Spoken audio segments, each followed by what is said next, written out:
Wayanad Mundakkai Chooralmala ദുരന്തത്തിൽപ്പെട്ടവർക്കുണ്ടാക്കുന്ന ടൗൺഷിപ്പിന്റെ 4ാമത്തെ video ആണ്. പ്രിയപ്പെട്ടവരെ, കൊച്ചുവാണ്. ടൗൺഷിപ്പിന്റെ main entrance കടന്നു വന്ന് വലതു ഭാഗത്തേക്ക് തിരിഞ്ഞാൽ കാണുന്ന ദൃശ്യങ്ങളാണ് നിങ്ങൾ കാണുന്നത്. ടൗൺഷിപ്പിന്റെ 3ാമത് ലൈൻ എന്ന് നമുക്ക് വിളിക്കാം. 2ാമത്തെ ലൈനിലുള്ള വീടുകളുടെ വിശേഷങ്ങളാണ് മുൻപത്തെ വീഡിയോയിൽ നമ്മൾ കണ്ടത്.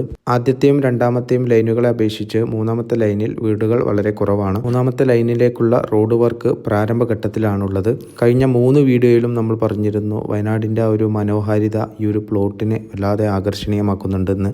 ആ ഒരു കാഴ്ച നമുക്ക് ഈ 3ാമത്തെ ലൈനിലും കാണാവുന്നതാണ്. പടവ് കഴിഞ്ഞ 2 വീടുകൾ നമുക്ക് ഈ ഭാഗത്തായിട്ട് കാണാം. റോഡിന്റെ വർക്ക് പുരോഗമിച്ചുകൊണ്ടിരിക്കുകയാണ്. മെയിൻ എൻട്രൻസ് കടന്നു വന്ന് 2nd ലൈനിലേക്കും 3rd ലൈനിലേക്കും വരുന്ന ജംഗ്ഷനാണ് നിങ്ങൾ കണ്ടത്. 3rd ലൈനിൽ തന്നെ പെയിന്റിംഗ് ഫസ്റ്റ് കോട്ട് കഴിഞ്ഞ വീടും വൈറ്റ് വാഷ് കഴിഞ്ഞ വീടും നമുക്ക് കാണാൻ കഴിയും. ടൗൺഷിപ്പിന്റെ ആദ്യത്തെ ജംഗ്ഷൻ 3ഉം കൂടിയ ഒരു ജംഗ്ഷനാണ് ഇവിടം. മനോഹരമായൊരു കാഴ്ച തന്നെയാണ് ഇവിടം. ഒരു ലൈബ്രറിയിൽ പുസ്തകങ്ങൾ അടുക്കി വെച്ചിരിക്കുന്നത് പോലെയാണ് ഇവിടെ നിന്ന് നോക്കിയാൽ നമുക്ക് കാണാവുന്ന കാഴ്ച. നമ്മുടെ ഈ ഫോണിന്റെ സ്ക്രീനിൽ കാണുന്നതിനേക്കാൾ എത്രയോ മനോഹരമാണ് നേരിട്ട് ഈ വീടുകൾ കാണുമ്പോൾ. ഗ്ലാസോട് കൂടിയ സ്ലൈഡിംഗ് ഡോറുകളാണ് ജനലിന് നൽകിയിട്ടുള്ളത്. ഓരോ വർക്കിന്റെയും ക്വാളിറ്റി ചെക്കിങ്ങും മുറപോലെ നടക്കുന്നുണ്ട്. ഓരോ ജനലിനും ജനൽ കമ്പി നല്ല സ്ട്രോങ് ആയിട്ട് തന്നെ നൽകിയിട്ടുമുണ്ട്. മുസ്ലിം ലീഗ് ടൗൺഷിപ്പിലെ ഓരോ വീടും കൃത്യമായി ഫോളോ അപ്പ് ചെയ്യാനും അവിടെ നല്ലൊരു ടീം തന്നെയുണ്ട്.